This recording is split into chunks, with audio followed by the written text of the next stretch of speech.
আমি মহা তপস্বিনী সুবল কন্যা, আমি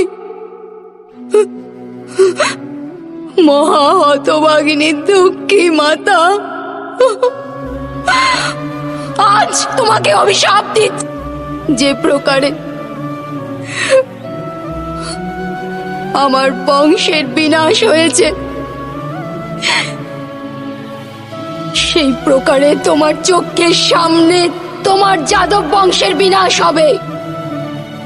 পশুর ন্যায় সমস্ত যাদব একে অপরের রক্ত পান করবে,